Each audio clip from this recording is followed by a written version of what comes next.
Welcome to Top Shelf Sports, where we stay up to date with Husky sports teams. Thank you for joining us. I'm Ryan Mack. And I'm Mike Poirier. Let's get right down to business with some Husky hoops. The NIU men's basketball team is having a stellar year. Last week, the Huskies beat Akron Zips in a very close game. Let's take a look at some of the highlights. We go to the beginning of the game. The tip-off goes to the Huskies. Marshawn Wilson grabs the rock and drives down the lane to make a nice layup and start the Huskies off strong. Now 17-14, Huskies up by 3. Wilson has the ball again. He passes to Laquan Porter. Porter shoots and makes a 3 from the top of the arc to put the Huskies up by 6. Now 5 minutes into the second half, the Huskies pass it around the top of the arc. Laquan Porter finds the ball again. Porter drives into the lane and puts up a nice layup under the basket to bring the Huskies within 4. But it was free throws that won them this game. Eric Armstead hits these free throw points to put the Huskies up by 1 at the end of the game.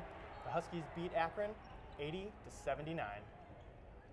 Moving on to another men's basketball game from Tuesday, the Huskies took on Bowling Green at home. Let's take a look at how that game ended. We start early in the first quarter. NIU is up 8-5. Bowling Green loses it and Trayvon Baker picks up the loose ball. Baker heads down the court and dishes to Eric Armstead, who hits that three-pointer. NIU was off to a strong start. Now on defense, Levi Bradley keeping it alive with that huge block, keeping the defense strong. Now NIU still at it, moving the ball around at the top of the arc, and Armstead has it again. He drives the lane but misses. It's rebounded by Marin Maric, who puts it back. Nice offensive rebound by Maric. He ended the game with a double-double, 10 points and 12 rebounds. And towards the end, Bowling Green playing through tough defense, trying to bring it back and fighting hard. But NIU was persistent. Armstead here fakes, drives the defense, and makes a nice layup, keeping NIU's game tight. Armstead had 14 points and led the Huskies to a win, 71-60.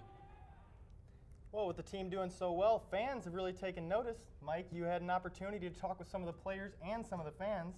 Yeah, I did, and this is what they had to say. Why are these fans cheering? Because NIU has won 18 games for the first time in 20 years. Fans have taken notice of the team's success, and they are loving it.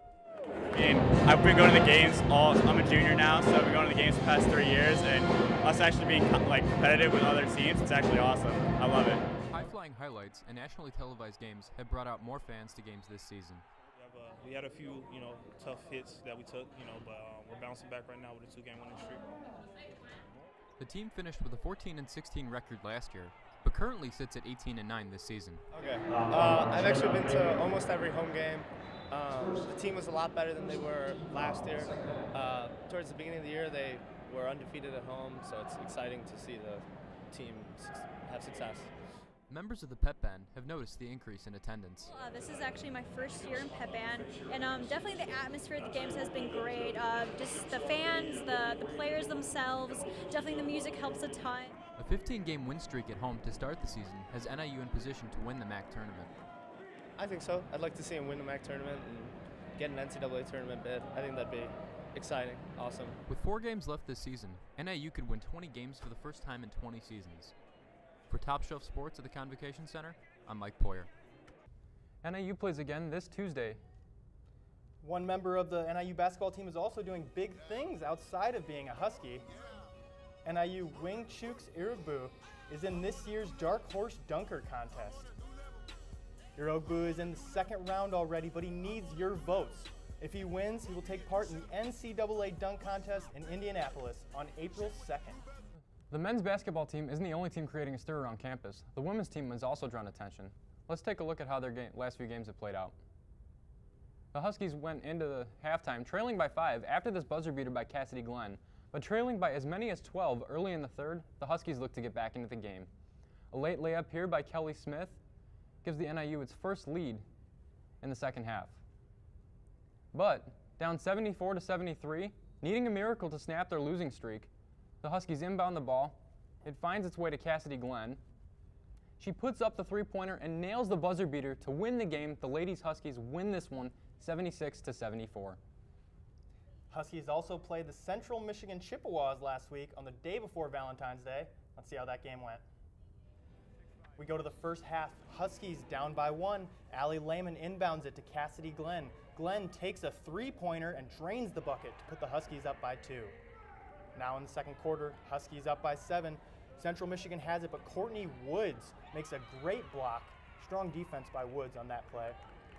Now in the second half, Laisha Gordon has the ball. Gordon dribbles to right inside the arc, puts up a shot, and hits that two-pointer. Great shot by her. But it was free throws that brought the Huskies down. The Chips scored 17 points from free throws alone compared to the Huskies' only 6 points. The Huskies lose this one, 67-73. Now let's get physical and make a move over to the NIU men's wrestling team. They tried to pull off the upset against number 19 Kent State on senior night.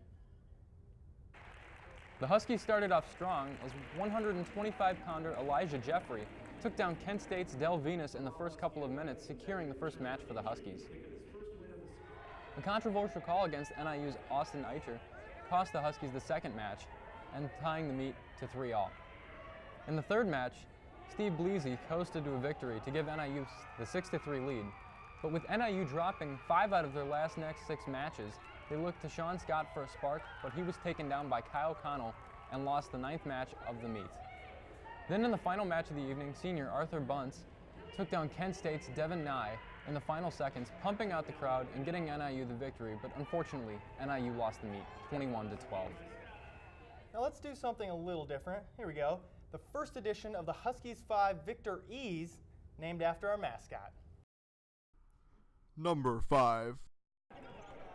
Porter drives baseline. He goes around the backboard, makes it look easy as he pulls off a move that would make the doctor proud.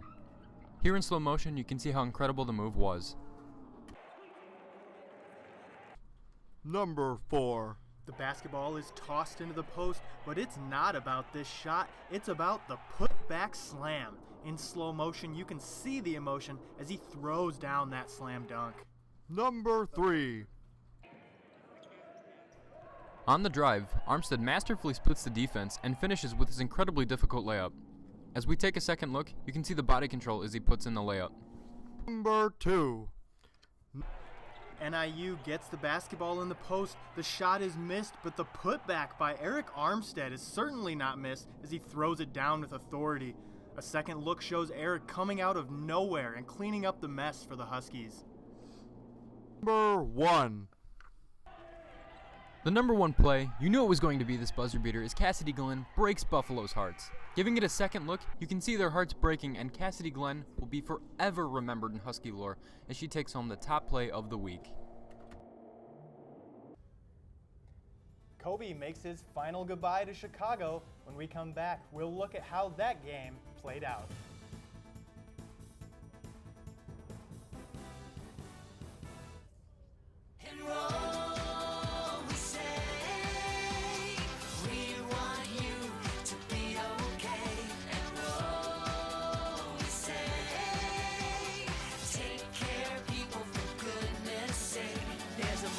Every budget, so don't accept defeat. Now you can get covered and still buy me treats. You take care of your pets. Now it's their turn to take care of you. Visit getcoveredamerica.org to learn about your health insurance options. Welcome back. The Bulls won a hard-fought game against the visiting Lakers as part of his farewell tour. This was Kobe's last time playing in Chicago. Here are a few of the highlights of that game. Bobby Portis sets a pick to free up Aaron Brooks. He passes to Portis. Portis says thank you as he splashes one of the made threes of that night. Off the pass from Brandon Bass, Kobe squares up and shoots a three in front of Dunleavy and nails it. Later in the third, Kobe wants the ball again against Dunleavy. Kobe takes a vintage fadeaway three and drains it. D'Angelo Russell drives to the rim and passes to a cutting Julius Randle. Randle takes the contact and makes the tough layup. Now Jordan Clarkson passes over to Nick Young. Young takes a contested three and swishes it to bring the Lakers within 3 with 5:26 left in the fourth. With the Rose jump pass assist, E'Twaun Moore nails the clutch three in the corner to give the Bulls a 7-point lead there. Now Rose drives down the lane and hits his patent free throw line jumper pushing the score to 120 to 113 Bulls and sealing the victory. Kobe waves as he gets a standing ovation from the fans. We've gone over our hometown Huskies, but let's move over to the Chicago Blackhawks. They scored off against the Minnesota Wild yesterday in an outdoor game, but the Hawks could not pull off a win. They lost 7-1. Let's take a look at some of the highlights. Minnesota comes out strong. Here's Matt Dumba putting in the rebounding shot off Corey Crawford and putting it into the back of the net. The Wild scored their first 3 goals before the game was even halfway over, while Chicago could just not get one in the net. And the goals kept on rolling. 3-0 now. Minnesota is taking it hard to the Blackhawks. Jason Pominville gets the puck right in front of the net and sinks another goal for the Wild. The Wild just dominating this game. The Hawks do get 1 goal in the third period, but it is not enough to do any sort of damage. The Wild, with an empty net goal at the end of the game, they finished this one, dominating the Blackhawks 7-1. Now let's move over to a sport that doesn't make us all think of this cold weather. It's a big change in temperature out on the golf course, and Bubba Watson was feeling hot this weekend. He won his 9th PGA Tour event on Sunday at the Riviera Country Club. Let's take a look at some of those highlights. We go to the 16th hole. Watson trying to tap in a birdie putt to go to 14 under in his share of the lead. He drains that one. Now on 18, Adam Scott chipping in from the rough. A great chip in to take him to 14 under for the day. Now moving over to Watson on 17, he has to make this one to take the lead, and he sinks this short birdie putt. Watson moves to 15 under, and now on number 18, all he needs is this small par. He drops the putt and walks away the winner of the Northern Trust Open at 15 under par. Big race in NASCAR. The 58th run of the Daytona 500 begins with the rookie driver Chase Elliott losing control off turn 4 in lap 19. As he avoids hitting the wall and spins into the infield grass, Elliott would finish 37th overall. With 31 laps to go, 2-time Daytona 500 winner Dale Earnhardt Jr. loses control off turn 4 and slams the nose of his car into the wall. This ended Earnhardt Jr.'s day as he finished 36th, giving disappointment to his fans in attendance. Later in the race, Greg Biffle in number 16 tries to get inside position on number 10, Danica Patrick. They touch and Patrick goes flying through the infield. Patrick ended her day 35th in the standings. In the final lap, Denny Hamlin gets a run at leader Matt Kenseth. They're touching and giving momentum to Hamlin as he beats Martin Truex Jr. for the photo finish. This was Hamlin's first Daytona 500 victory. Again in the NBA, Anthony Davis had a stellar night last night. He led the Pelicans to a win over the Detroit Pistons. Here are some of those highlights. We go to the end of the second quarter. Ryan Anderson goes in for a layup and misses, but Davis is there for a putback slam to put New Orleans up by 5. Now late in the third quarter, Davis at the top of the arc for a wide open 3. He drains it and continues to dominate this game. The flurry of jumpers and dunks, Davis could not be stopped. He ended with 59 points, which is a career high for him, and 20 rebounds. The Pelicans beat the Pistons 111 to 106. It's time for the first episode of a weekly installment we call Not On This Day. Yeah, when it looks like a certain basket, goal, or touchdown, someone comes in and lets them know, this isn't happening on my watch. Let's take a look at the first in this series. The Senators think they have an easy empty net goal. The shot appears to be right on target. This is where the Not On This Day of the week comes in. Bud Holloway makes the diving stop at that full extension as he stops what would have been an easy goal. You will definitely be seeing this play for many years to come. He also takes home the first ever Not On This Day of the week. Wow, what a block. I bet the shooter will never make that mistake again. Maybe, but not on this day of the week. Top Shelf Sports is a student-produced broadcast. We'd like to thank you for watching. Catch us next Monday for more updates on Husky sports